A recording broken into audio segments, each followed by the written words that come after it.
সকালে ঘুম থেকে উঠে এই চিয়া সিড, লেবুর রস আর পিঙ্ক সল্টের পানিটা খেয়ে নেই। এটা আমাকে সারাদিন ফিট থাকতে অনেকটাই সাহায্য করে। একটু সুস্থ তো থাকতে হবে এই সব ভালো অভ্যাসগুলো তৈরি করার মাধ্যমে। তারপর ঘরের যে শুকনো গাছগুলো আছে সেগুলো একটু পরিষ্কার করে নিলাম। এই ডিআইওয়াইগুলো পরিষ্কার করে নিলাম, অনেক দিন পরিষ্কার করা হয় না। এটা আমি কিন্তু আমার নিজের হাতেই তৈরি করেছি। শামুক ছিল ঘরে, কতগুলো শামুক ঝিনুক ছিল, একটা বোর্ডের উপরে আঠা দিয়ে লাগিয়ে নিয়েছি, মাঝখানে একটা আয়না বসিয়ে দিয়েছি। আর কিছু পেন্টিং আছে, এই পেন্টিংগুলো করেছি অবসর সময়ে। তো আমার কাছে এই ঘর মানেই হচ্ছে জীবন। যেখানে ভালোবাসার দান নেই, আদান প্রদান নেই, সেখানে অপূর্ণতা থাকতে পারে। আর জীবন মানেই হচ্ছে একরাশ অপূর্ণতা।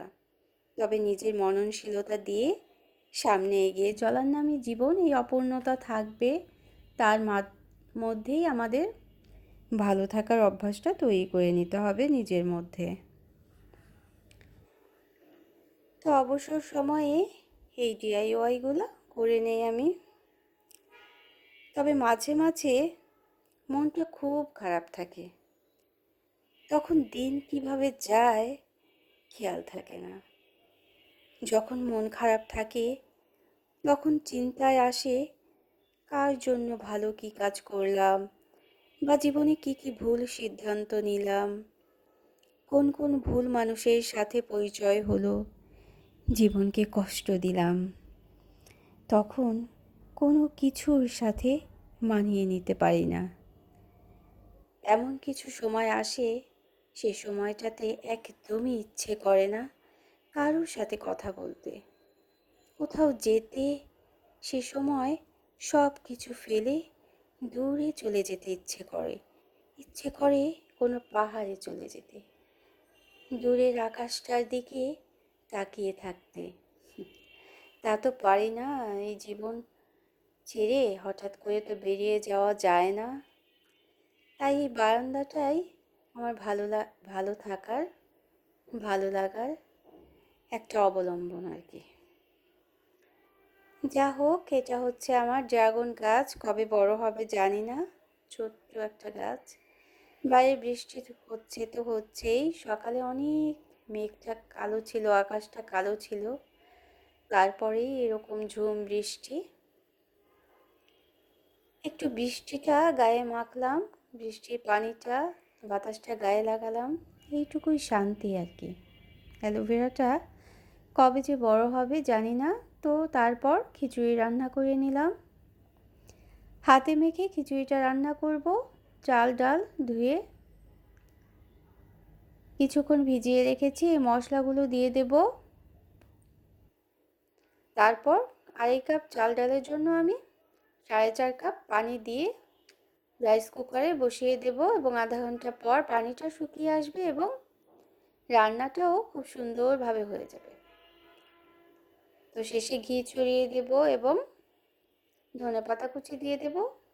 তো এভাবে মেখে খিচুড়িটা রান্না করা যেমন সহজ তেমনি অনেকই ভালো লাগে খেতে।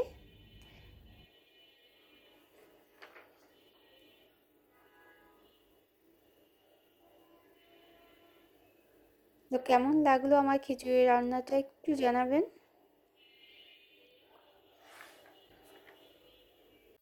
অনেকেই আমাকে জিজ্ঞাসা করে পাহাড় বেশি ভালো লাগে না সমুদ্র, আবার অনেকে বলে সমুদ্রই তাদের কাছে ভালো লাগে। আমার কাছে কিন্তু পাহাড়ই ভালো লাগে বেশি, কারণ পাহাড়ে কাছে গেলে মনে হয় আকাশের কাছে এসেছি।